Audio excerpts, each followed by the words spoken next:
Hello friends, welcome to study stage. तो आज की इस वीडियो में हम लोग क्लास 10th के वास्तविक संख्या में से एक प्रश्न जो है आपके 10th क्लास के बोर्ड एग्जाम में मतलब अक्सर करके पूछा ही जाता है। जैसे कि सिद्ध करे कि √3 एक अपरिमेय संख्या है, जैसे कि सिद्ध करे कि √5 एक अपरिमेय संख्या है। इस टाइप के क्वेश्चन जो आपके क्लास 10th के बोर्ड एग्जाम में पूछा ही जाता है 2 या 3 नंबर में। तो बहुत ही अच्छे तरीके से ऐसे क्वेश्चन को हम समझने वाले हैं, तो वीडियो को अच्छे तरीके से देखिए जिससे कि आपको समझ में आ जाए। तो चलिए सबसे पहले हम समझते हैं यहाँ पे परिमेय संख्या और अपरिमेय संख्या किसे कहते हैं। देखिए, परिमेय संख्या को हम P/Q के रूप में लिख सकते हैं। तो जो P/Q को हम परिमेय संख्या के रूप में लिख सकते हैं।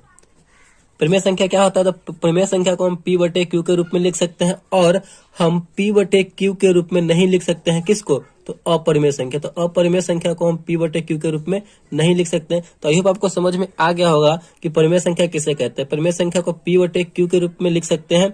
मतलब P/Q कहने का मतलब क्या है कि भिन्न के रूप में, बटे के रूप में, और अपरिमेय संख्या को हम P/Q के रूप में नहीं लिख सकते हैं। चलिए, अब आपको एक बात हमेशा ध्यान रखना है कि जब भी आपको ऐसा क्वेश्चन रहे और उसमें जो दिया रहेगा उसका उल्टा मानना है। जैसे कि यहाँ पे √3 एक अपरिमेय संख्या बोल रहा है, तो हमें क्या मानना है कि √3 एक परिमेय संख्या है, हमें ये मानना है। अगर यहाँ पे रहता है कि √5 एक अपरिमेय संख्या, तो हमें इसका क्या मानना है? इसका जस्ट उल्टा मानना है कि √3 एक परिमेय संख्या। अगर परिमेय संख्या दिया हुआ रहता तो हमें क्या मानना होगा कि √3 एक अपरिमेय संख्या। इस टाइप से हमें उसका जो दिया रहेगा उसका हमें उल्टा मानना है। ठीक, तो चलिए यहाँ पे हम मानते हैं।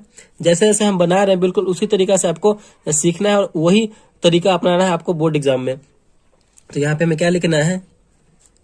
स्टार्टिंग में माना कि √3 एक अपरिमेय है, तो हमें उसका उल्टा मान लेना है परिमेय संख्या। चलिए, उल्टा जो हमने मान लिया यहाँ पे, अब आपको क्या करना है? जब परिमेय संख्या होगा तो परिमेय संख्या को हम P/Q के रूप में लिख सकते हैं। तो P/Q इक्वल टू 3, ये हमारा समीकरण 1 हो गया। ये समीकरण 1 इसे हम मान लेते हैं। अब यहाँ पे देखिए, P और Q में कोई भी एक के अतिरिक्त, मतलब एक के अलावा कोई उभयनिष्ठ गुणनखंड नहीं है। तो यहाँ पे हमें लिखना है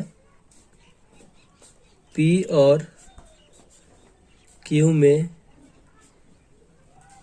एक के अतिरिक्त कोई भी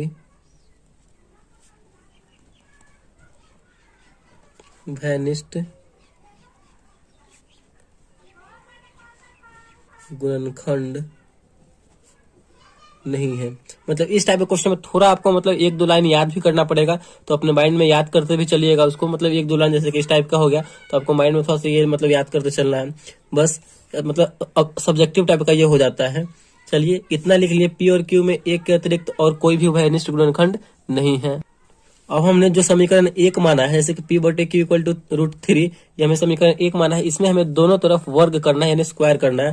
तो यहाँ पे हमें लिखना है दोनों तरफ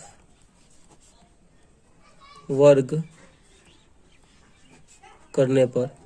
यहाँ पे आप लिख सकते हैं समीकरण 1 में दोनों तरफ वर्ग करने पर। तो समीकरण 1 में चलिए हम दोनों तरफ वर्ग करते हैं। समीकरण हमारा 1 में यहाँ दोनों तरफ वर्ग करेंगे तो P/Q का होल स्क्वायर इक्वल टू √3 का होल स्क्वायर हो गया। इसे सॉल्व कीजिए तो हो जाएगा यहाँ पे P² बटे में Q स्क्वायर। यहाँ पे √3 का होल स्क्वायर हो रहा है तो रूट से रूट कैंसिल हो जाएगा, सिर्फ बचेगा क्या? अंदर वाला बच जाएगा 3। ठीक, उसके आगे सॉल्व कीजिए। हम यहाँ पे Q को उधर भेज देंगे, P/1 को उधर भेज देंगे। P²/Q equal to 3 into Q।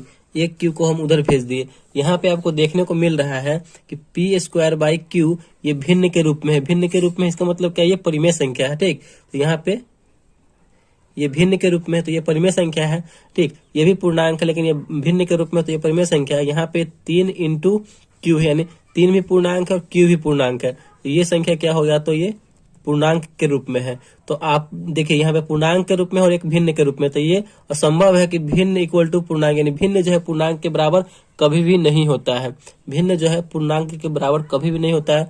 तो ये असंभव हो गया, ये असंभव है। ठीक, तो हमने जो हमारी जो मान्यता थी, जो हमने माना था कि √3 एक परिमेय संख्या है, तो हमारी मान्यता गलत है। तो यहाँ पे हम लिखेंगे चूंकि हमारी मान्यता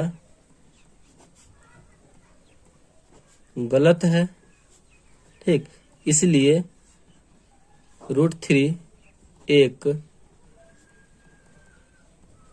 अपरिमेय संख्या है। यहीं पे हमारा जो है ये क्वेश्चन बन के तैयार हो गया। और इसी तरीके से हमें इस टाइप के क्वेश्चन को बनाना है। कुछ बातें इसमें आपको थोड़ा याद करनी होंगी जो सब्जेक्टिव टाइप का है, जो लिखने वाला है, ठीक। तो यही तरीका है बनाने का इस टाइप के क्वेश्चन को। तो आई होप आपको ये क्वेश्चन समझ में आ गया होगा और तरीका भी मालूम हो गया होगा किस तरीके से ये बनेगा। अगर वीडियो आपको अच्छा लगा और पसंद आया तो प्लीज वीडियो को एक लाइक कीजिएगा और चैनल पर नया है तो चैनल को सब्सक्राइब जरूर कीजिएगा। Thank you.